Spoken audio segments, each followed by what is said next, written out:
आज dollar open market में 168 रुपए से ऊपर चला गया है और आज सिर्फ अगस्त के एक महीने में तिजारती खसारे के 4 अरब डॉलर्स के अदाद-ओ-शुमार आए हैं। अगस्त में बरामदात टारगेट से कम और दरामदात तवक्कात से बहुत ज्यादा रही हैं। और ये सवाल बार बार उठ रहा है कि जिस मकसद के लिए हुकूमत ने शुरू के 2 साल में बकौल वजीर खजाना शौकत तरीन मईशत की कमर तोड़ दी थी, वो मकसद हासिल हुआ भी है या नहीं? करंट अकाउंट खसारा काबू में रहेगा या नहीं? बरामदात करंट अकाउंट खसारे को कम करने में किरदार अदा कर पाएंगी या नहीं? और रुपया जो मुसलसल गिर रहा है उसकी गिरावट रुक पाएगी या नहीं?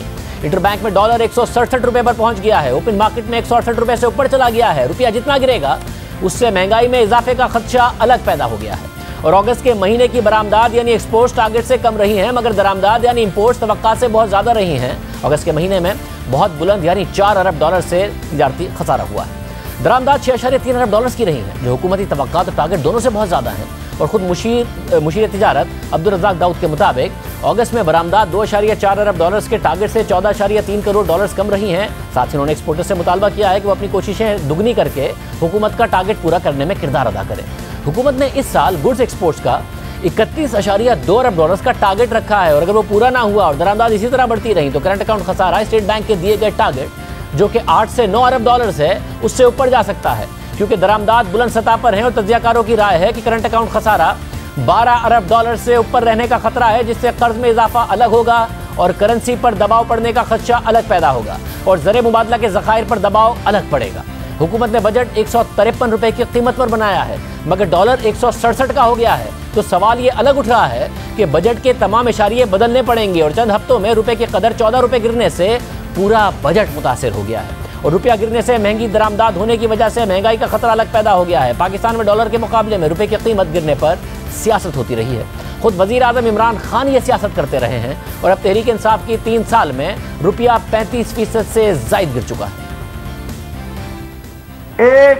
100 अरब रुपया पाकिस्तानियों पे कर्जा चढ़ता है, जब डॉलर के सामने रुपया 1 रुपया गिरता है। अभी 5 रुपए गिरे हैं तो सोचे हैं कि अब सब पे 500 अरब रुपए का कर्जा चढ़ चुका है। और ये किसने चढ़ाया, किसकी वजह?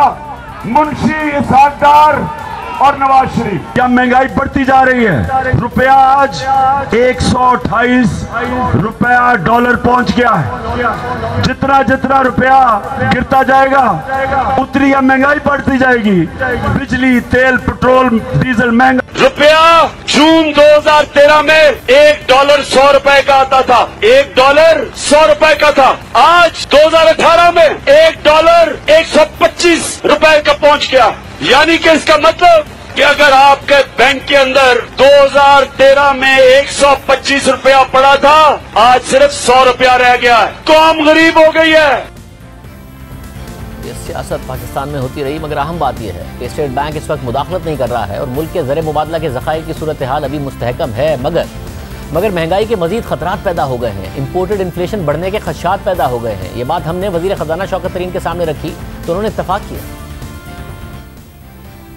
एक नंबर है जो इस वक्त मुसलसल गिरता नजर आ रहा है और वो रुपए की वैल्यू है। स्टेट बैंक नहीं इंटरवीन कर रहा है, 166 रुपए से भी नीचे गिर गया। अब उसका एक जो आउटकम हो सकता है वो इन्फ्लेशन पर हो सकता है कि इंपोर्टेड इन्फ्लेशन पाकिस्तान में आए। नजर आ रहा था कि एक डाउनवर्ड ट्रेंड है, ये वापस राइजिंग साइड पर नहीं चली जाएगी जितना तेजी से रुपया गिर रहा है। ये कंसर्न नहीं है आप इस हवाले से? इसका कंसर्न तो जरूर होता है। जैसे रुपया गिरता है उसके बाद और प्राइसेस पे जोर इसलिए भी आता है कि इंपोर्टेड इन्फ्लेशन है ये, क्योंकि इस वक्त नेट इंपोर्टर ऑफ फूड बन गए हैं और वीट आप इंपोर्ट करेंगे उसका इफेक्ट आएगा, शुगर पे आएगा, दालों पे आएगा, घी पे आएगा। तो ये आएगा तो ज़रूर, लेकिन हम ये चाह रहे हैं कि इसकी बाकी जो फूड इन्फ्लेशन है उसको, उसमें जो मार्जिन्स हैं ये मिडिल मैन के, इनको ज़रा कम करके उस साइड पे कोई कॉम्पनसेट करें। इस वक्त हमारे रिस्क इन्फ्लेशन में हैं और वो रिस्क ये हैं कि ऑयल प्राइसेस का भी हमें कोई पता नहीं है अभी इस वक्त किस साइड पे जा रही हैं और वह नीचे आएंगी या नहीं आएंगी। अगस्त के महीने में महंगाई 8.4% रही है, मगर उस पर भी मुआशी तज्जियाकार सवाल उठा रहे हैं कि महंगाई असल में ज़्यादा है, मगर हुकूमत अदाद-ओ-शुमार कम करके बता रही है क्योंकि होलसेल इन्फ्लेशन और रिटेल इन्फ्लेशन में फ़र्क बहुत ज़्यादा है। इसके साथ साथ तहरीक इंसाफ की हुकूमत अपने 3 सालों में 14,900 अरब रुपए का कर्ज में इजाफा कर चुकी है, जो कि नून लीग के 5 साल में कर्ज के इजाफे से 140% ज़्यादा है। इसी हफ्ते स्टेट बैंक के जारी करदा अदाद-ओ-शुमार के मुताबिक जुलाई 2018 से जून 2021 तक पाकिस्तान के टोटल कर्जे में 60% का इजाफा हो चुका है और 30 जून 2021 को यह कर्ज जीडीपी का 83.5% पर पहुंच चुका है। नून लीग की हुकूमत ने टोटल कर्जा 24,950 अरब रुपए पर छोड़ा था, जो अब 39,900 अरब रुपए पर पहुंच चुका है। नून लीग ने डेट टू जीडीपी 72.5% पर छोड़ा था, जिसमें भी 11% का इजाफा हो चुका है और वो 83.5% पर पहुंच चुका है। यानी हर तरह कर्ज के इशारिये मजीद बिगड़ गए हैं, जिसमें सिर्फ रुपए में लिए जाने वाले लोकल कर्जे में 9,900 अरब रुपए का इजाफा हो चुका है, जो नून लीग के दौर में 16,400 अरब रुपए था और अब 26,200 अरब रुपए पर पहुंच चुका है। बैरूनी कर्जे में 60% का इजाफा हो चुका है और वो 12,400 अरब रुपए पर पहुंच चुका है। नून लीग के दौर में बैरूनी कर्जा रुपए में 7,800 अरब रुपए था और अब उसमें 3 साल में 4,600 अरब रुपए का इजाफा हो चुका है। जाहिर है बैरूनी कर्जे में इजाफे की बड़ी वजह रुपए की कदर का गिरना है, जो और गिरेगा तो कर्ज और बढ़ेगा। मगर डॉलर्स में भी पाकिस्तान का टोटल बैरूनी कर्जा बढ़कर 122 अरब डॉलर्स पर पहुंच चुका है। सिर्फ गुज़िश्ता माली साल में बैरूनी कर्जे में 9.1 अरब डॉलर्स का इजाफा हुआ है। सिर्फ जुलाई के एक महीने में हुकूमत ने 1.6 अरब डॉलर्स का बैरूनी कर्जा लिया है। हुकूमत 3 साल में 9.1%, फिर 8.1% और फिर 7.1% का फिस्कल खसारा कर चुकी है, और जो 3 साल में 10,000 अरब रुपए से ज़्यादा बनते हैं, जो माजी की किसी हुकूमत ने नहीं किया है। हुकूमत इस खसारे को पूरा करने के लिए बहुत ज़्यादा कर्ज ले चुकी है, क्योंकि हुकूमत टैक्स अहदाफ हासिल करने में नाकाम रही है। और वज़ीर आज़म माजी में कर्ज बढ़ने पर क्या कहते थे, देखिए। 1000 अरब रुपया कर्जा इकट्ठा किया था 60 सालों में, और 2008 से 2018 वो कर्जा 6,000 से कितना पहुंचा? 60 सालों में 6,000, और सिर्फ 10 सालों में इन दो जमातों ने 24,000 अरब रुपए का कर्जा चढ़ाया इस कौम के ऊपर। 30,000 अरब रुपए का कर्जा छोड़ के और हर रोज टीवी पे बैठे होकर तबसरे कर रहे होते हैं हमारे। सारे वो गवर्नमेंट के इदारे होंगे जो कि ये इन्वेस्टिगेट करेंगे। 10 सालों में इन्होंने इस मुल्क के ऊपर 24,000 अरब रुपया कर्जा कैसे चढ़ाया? वज़ीर आज़म ने हुकूमत में आते ही माजी के कर्जों की तहकीकात का ये ऐलान किया था। हुसैन असगर की सरबराही में डेट कमीशन बनाया, जिसकी तहकीकात अभी तक मंजर आम पर नहीं आई है। इस हवाले से बात करने के लिए हमने डिप्टी चेयरमैन नैब हुसैन असगर साहब को खुद प्रोग्राम में आने की दावत दी, मगर उनका कोई जवाब ही नहीं आया। मगर अब तहरीक इंसाफ की हुकूमत सिर्फ 3 साल में नून लीग और पीपल्स पार्टी के 5 सालों के मुकाबले में बहुत ज़्यादा, यानी 14,900 अरब रुपए का कर्ज में इजाफा कर चुकी है। 10,000 अरब रुपए से जायद का फिस्कल खसारा कर चुकी है। मगर इस बार वज़ीर ख़जाना शौकत तरीन पुरएतमाद है कि 5,829 अरब रुपए का टैक्स टारगेट हासिल कर लेंगे। गुज़िश्ता 2 सालों में तहरीक इंसाफ की हुकूमत अपना टैक्स हदफ भी हासिल नहीं कर सकी थी। इस माली साल के शुरू के 2 माह में जुलाई और अगस्त में टैक्स महसूलात टारगेट से ज़्यादा रहे। अगस्त में भी FBR ने टारगेट से ज़्यादा टैक्स हासिल किया है। वज़ीर आज़म ने भी इस हवाले से ट्वीट किया और कहा कि FBR ने जुलाई और अगस्त में टारगेट से 23% ज़्यादा, यानी 850 अरब रुपए का टारगेट 2 माह में इकट्ठा कर लिया है। इस रफ्तार से इंशाअल्लाह 5,829 अरब रुपए का टारगेट हासिल हो जाएगा। यानी टैक्स महसूलात में बेहतरी नजर आ रही है, मगर इसकी वजह भी दरामदाद में बेपनाह इजाफा है और इनडायरेक्ट टैक्सेस का बढ़ना है। हालांकि तहरीक इंसाफ ने अपने मैनिफेस्टो में यह वादा किया था कि वो डायरेक्ट टैक्सेस बढ़ाएंगे, क्योंकि इनडायरेक्ट टैक्सेस से महंगाई की सूरत में गरीब आदमी पर ज़्यादा बोझ पड़ता है। इस बुरी सूरत हाल पर बात करने के लिए हमने मुतादिद हुकूमती वज़रा को दावत दी, वो नहीं आए। मगर हमारे साथ माहिर मईशत और सहाफ़ी खुर्रम हुसैन साहब और मोहम्मद सुहेल साहब मौजूद है। आप दोनों का बहुत शुक्रिया। साहब, ज़ाहिर रुपया 168 की सतह क्रॉस कर गया। तिजारती खसारा 1 महीने में 4 अरब डॉलर है, जो स्टेट बैंक का टारगेट है 8 से 9 अरब डॉलर्स का करंट अकाउंट खसारे का। आपके ख्याल में वो मुमकिन हो पाएगा या उससे ऊपर नजर आ रही है सूरत हाल? शाहज़ेब, बहुत मुश्किल लग रहा है। जिस डायरेक्शन में अभी ट्रेड डेफिसिट जा रहा है पाकिस्तान का, जो 70% इसमें इंक्रीज आया है पहले 2 महीनों में, पहले 2 फिस्कल ईयर के माली सालों के महीनों में, यानी कि जुलाई अगस्त में, तो मार्केट जो है वो खुद अपनी जजमेंट इस पे पास करके कर रही है। तो शाहज़ेब, मई के महीने में रुपया अगर 150 से लेके 155 के दरमियान फ्लक्चुएट कर रहा था, तो आज आपने खुद बताया 168 को टच कर रहा है। तो ये इतनी बड़ी डिवैल्यूएशन एक ऐसे टाइम पे जहां पे आपके रिजर्व्स चढ़ रहे हो, वो सिर्फ इसलिए हो सकता है कि आपका जो एक्सटर्नल डेफिसिट है वो उस सब कुछ, आपके एक्सपोर्ट्स, आपके रिजर्व, इन सबसे ज्यादा तेजी से वो चढ़ रहा है। और ये मार्केट की जजमेंट है इन फंडामेंटल्स पे, किसी एक इंडिविजुअल एनालिस्ट की नहीं। मोहम्मद सुहेल साहब, जो हुकूमत का एतमाद है वो मार्केट्स को एतमाद दे रहा है या फिर अब कंसर्न पैदा हो रहे हैं जो हालिया नंबर आए अगस्त के?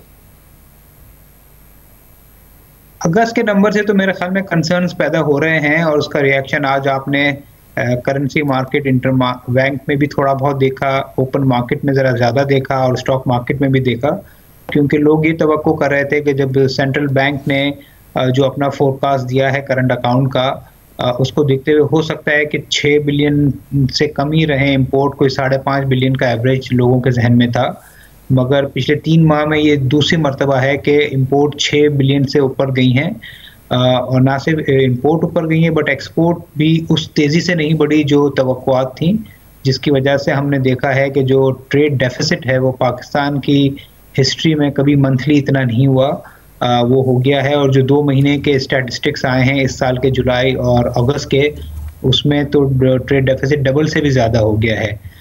तो जो चूँकि ये चीज़ें सारी तवक्कुआत के बरक्स थी, इसलिए हमने आज सारी मार्केट्स में प्रेशर देखा। प्लस जो करेंसी में ये भी इतलात हैं, और दो कोई रिलायबल नहीं है कि KPK में या पेशावर में तो कर्व मार्केट में ज़्यादा प्रेशर है, क्योंकि US ट्रुप्स के विड्रॉल के बाद यही इतलात हैं कि जो डॉलर की डिमांड है वो अफ़गानिस्तान में बढ़ गई है, जिसकी वजह से भी कर्व मार्केट में भी प्रेशर है। और हमने हिस्ट्री में यही देखा है कि जब भी कर्व मार्केट डिस्टर्ब होती है या कर्व मार्केट में डॉलर स्ट्रांग होता है तो फिर लोगों की इन्वेस्टमेंट भी डॉलर की तरफ चली जाती है। खुर्रम साहब, दरामदात बढ़ रही हैं, मगर अगर पाकिस्तान 31.2 अरब डॉलर की गुड्स एक्सपोर्ट का टारगेट अचीव कर ले, और फिर रेमिटेंसेस 30 अरब डॉलर से अगर ऊपर रहे, तो आपके ख्याल में फिर भी एक खतरा ना हो, वो सूरत हाल नहीं नजर आती है जिसकी वजह से हुकूमत कॉन्फिडेंट है?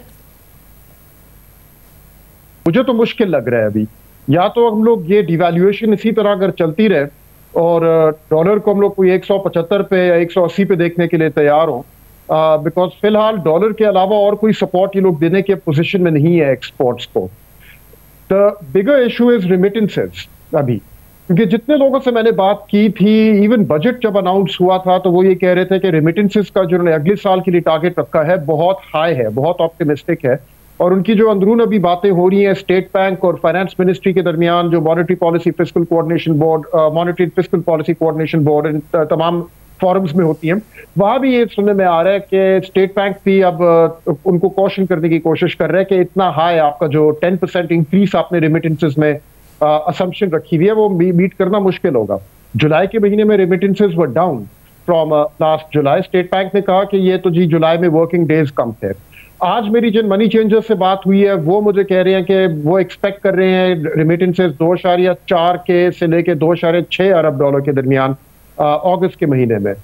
डेटा तो बाद में निकलेगा, लेकिन अगर ये वाली एक्सपेक्टेशन भी दुरुस्त निकले जब डेटा आए, तो इसका मतलब है कि अगस्त में भी रेमिटेंसेस जो है वो नीचे की तरफ जाएंगी, बजाय इसके कि 10% इंक्रीज आए। इसकी वजह से 1, 2, 3 महीने अगर आप टारगेट से नीचे पोस्ट करेंगे रेमिटेंसेस को, तो इवेंचुअली फिर आपको अपना फुल ईयर टारगेट रिवाइज करना पड़ेगा। आई थिंक रेमिटेंसेस में भी काफी मुश्किल लग रहा है अभी अपना टारगेट मीट करना। सर साहब, जो फिर हुकूमत का ये दावा था कि हम बूम बस्ट साइकिल से निकल गए हैं, कि थोड़ी सी ग्रोथ आती है, तिजारती खसारा बढ़ता है, करंट अकाउंट खसारा बढ़ता है, मईशत बैठती है और IMF के पास जाते हैं, वो फिर दुरुस्त है कि निकल गए हैं, या उसके खतरात अभी भी मौजूद हैं कि हम उसी साइकिल में हैं, थोड़ी सी ग्रोथ आ रही है और फिर करंट अकाउंट खसारा आ रहा है? देखिए, ये हुकूमत का दावा है, बट ये आई थिंक फोरकास्ट है उनकी कि ये बूम बस्ट साइकिल नहीं होगा और ये इंक्लूसिव और सस्टेनेबल ग्रोथ है। बट उसके लिए मेरे ख्याल में सारे इदारों के मिल के काम करना पड़ेगा। बज़ाहिर तो ये लग रहा है कि सेंट्रल बैंक ने एक टूल काफ़ी इफेक्टिवली यूज़ करने की कोशिश की है, जो करेंसी है, क्योंकि करेंसी कोई पिछले 4-5 महीने में 10-11% गिर गई है। ये एक बहुत अच्छा टूल है जो पहले इस्तेमाल नहीं होता था, अब मार्केट बेस कर दिया एक्सचेंज रेट को।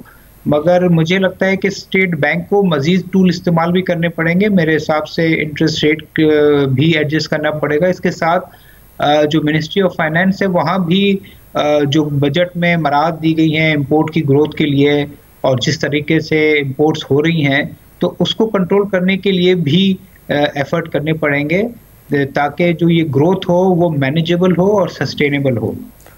मतलब आपको लग रहा है कि पायदार तरक्की की तरफ हम जा रहे हैं, या खतरात वाकई पैदा हो रहे हैं खुर्रम हुसैन साहब?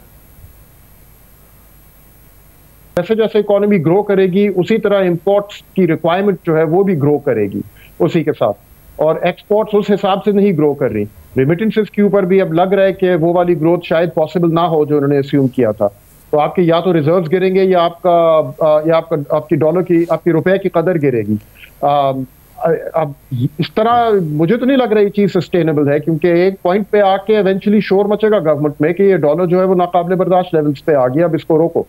बहुत शुक्रिया, आप दोनों का बहुत शुक्रिया। जो अगस्त के तिजारती खसारे के नंबर हैं उससे खतरात पैदा हो गए हैं, एक तरफ मुल्क को रिकॉर्ड तिजारती खसारे का सामना